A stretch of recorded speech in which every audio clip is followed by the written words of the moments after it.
রাজধানীর উত্তরায় অগ্নিকাণ্ডের ঘটনাকে কেন্দ্র করে নির্বাচন বানচালের গভীর ষড়যন্ত্র চলছে কিনা তা খতিয়ে দেখার দাবি জানিয়েছে বিএনপির কেন্দ্রীয় নির্বাহী কমিটির স্বেচ্ছাসেবক বিষয়ক সম্পাদক মীর শরফত আলী সপু। দুপুরে মুন্সিগঞ্জের শ্রীনগরে সাবেক প্রধানমন্ত্রী ও বিএনপি চেয়ারপারসন বেগম খালেদা জিয়ার রুহের মাগফিরাত কামনায় দোয়া ও মোনাজাত শেষে তিনি এসব কথা বলেন।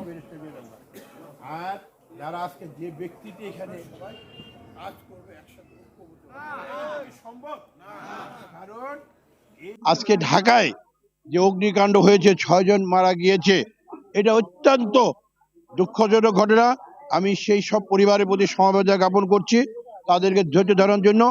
এবং আমি মনে করি এটা অবশ্যই সুষ্ঠু তদন্ত করে এটা বের করা উচিত। এটা ফ্যাসিবাদরা আজকে বিভিন্নভাবে চেষ্টা করছে নির্বাচনকে বানচাল করার একটি ষড়যন্ত্র চলছে।